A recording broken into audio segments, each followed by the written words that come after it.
Hello student, आप सब लोगों का स्वागत है important topic of the day. आज का इंपॉर्टेंट टॉपिक है हमारा नियोनेटल सीपीआर या नियोनेटल रिससिटेशन।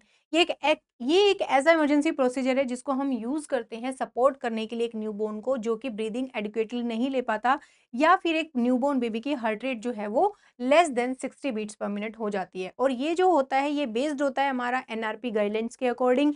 और जो हमारी एनआरपी गाइडलाइंस है उसकी प्रायोरिटी अगर हम देखें तो उसमें हम यूज करते हैं टीएबीसी यानी कि temperature, airway, breathing and circulation. तो जो बेबी है, न्यूबॉर्न बेबी है, उसमें हमें प्रायोरिटी देनी होती है टेम्परेचर को।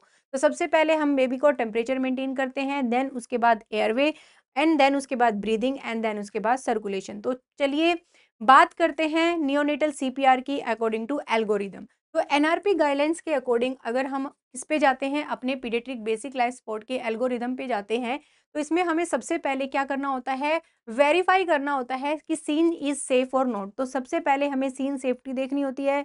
बेबी को हमें किसके कहाँ पे लेके आना है, एक सेफ प्लेस पे लेके आना है।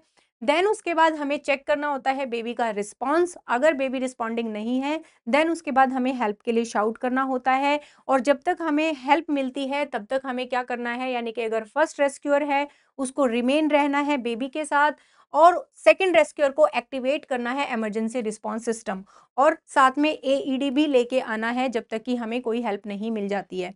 देन उसके बाद हमें देखना है बेबी का लुक फॉर ब्रीदिंग, कि बेबी गैस्प कर रहा है या नहीं कर रहा है। अगर बेबी नॉर्मल ब्रीदिंग पे है तो वहां पे no normal breathing and pulse felt, यानी कि दो कंडीशन यहाँ पे अराइज हो सकती है।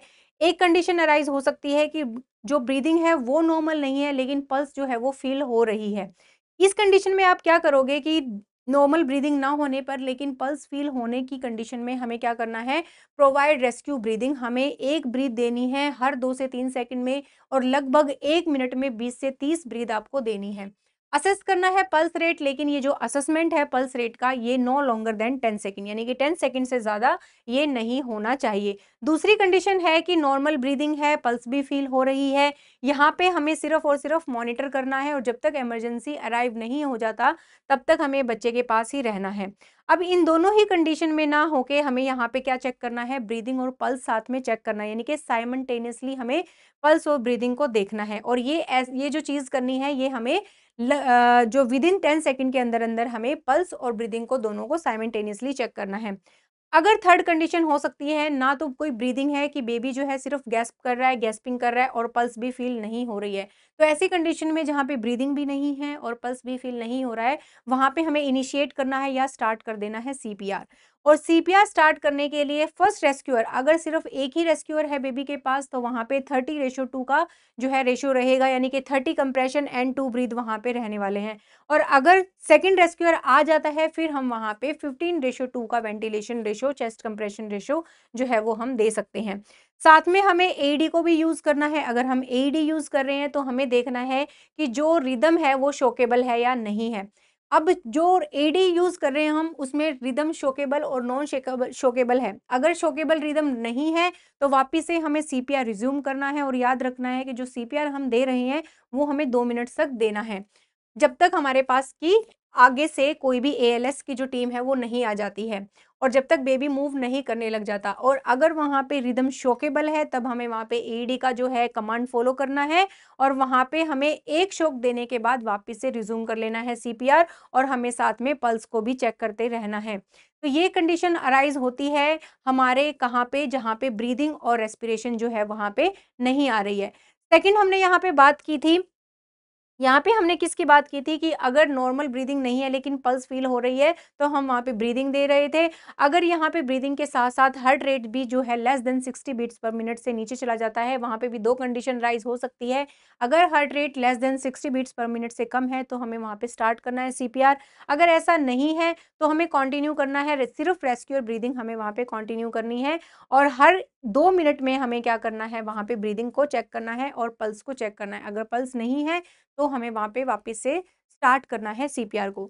चलिए ये है था हमारा एल्गोरिदम के अकॉर्डिंग। अब हम एक शॉर्ट वीडियो देखते हैं, क्विक वीडियो देखते हैं, जिससे हमें पता चल जाएगा कि हमें नियोनेटल सीपीआर में क्या करना होता है। चलिए ये है हमारी वीडियो, और इसमें हम देखते हैं कि हमें नियोनेटल सीपीआर को कैसे देना होता है। फर्स्ट हमारा स्टेप था कि चेक सीन फॉर सेफ्टी। सबसे पहले हमें सीन को सेव करना है। सेफ्टी देखनी है अपनी और बेबी की, दोनों की सेफ्टी देखनी है। देन उसके बाद हमें रिस्पॉन्स चेक करना है। रिस्पॉन्स चेक करने में हमें बच्चे के हम क्या कर सकते हैं, स्टिमुलेट कर सकते हैं, पैर पे टैप कर सकते हैं और पूछ सकते हैं, are you okay baby, are you okay. अगर बेबी जो है कॉन्शियस नहीं है, तो हमें उसके बाद जो है शाउट करना है हेल्प के लिए, और जब तक सेकंड रेस्क्यूअर हमारे पास नहीं आ जाता है, तब तक हमें बच्चे की क्या करना है, चेक करना है। क्या चेक कर रही है यहाँ पे, ब्रीदिंग और रेस्पिरेशन और हमारी पल्स जो है, दोनों हमें साइमल्टेनियसली यहाँ पे चेक करना है। अगर बेबी ब्रीद नहीं कर रहा है, कोई रिस्पॉन्स नहीं है, देन हमें क्या करना है, वहाँ पे स्टार्ट कर देना है सीपीआर। और हमें पता है कि बेबी के अंदर हमें जो सीपीआर मेथड हम यूज़ करते हैं, वो हम या तो 2 फिंगर यूज़ करते हैं या 2 थंब हम यूज़ करते हैं।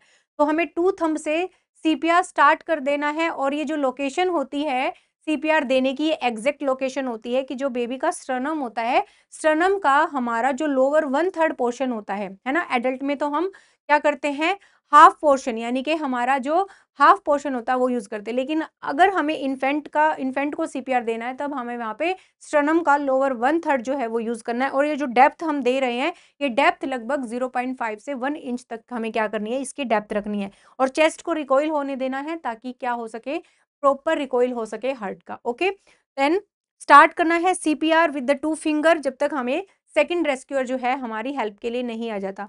अब ये चेस्ट कंप्रेशन रेशो जो हमने बात की है, वो कितनी की है, लगभग 30:2 की जो है हम चेस्ट कंप्रेशन रहते हैं। और आफ्टर कंप्रेशन हमें क्या करना है, आफ्टर कंप्रेशन हमें देना है 2 breathe.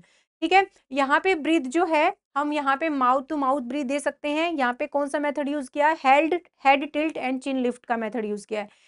One hand placement on forehead of the baby, और हमें क्या करना है, हेड को टिल्ट करना है और चिन को अपलिफ्ट करना है। सेकंड 2 फिंगर से हमें चिन को बहुत सॉफ्टली यहाँ पे क्या करना है, अपलिफ्ट करना है एंड गिव 2 ब्रीथ। ठीक है, 30 कंप्रेशन एंड 2 ब्रीथ। तो ये जो वेंटिलेशन दे रहे हैं, ये माउथ टू माउथ वेंटिलेशन है, लेकिन यहाँ पे हम bag and mask ventilation use कर सकते हैं। हम यहाँ पे क्या यूज कर सकते हैं, एम्बू बैग यूज कर सकते हैं।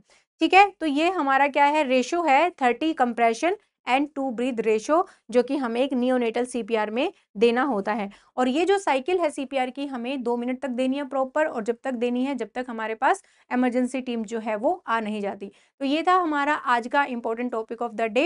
होप आप लोगों को अच्छा लगा होगा। Thank you so much for watching.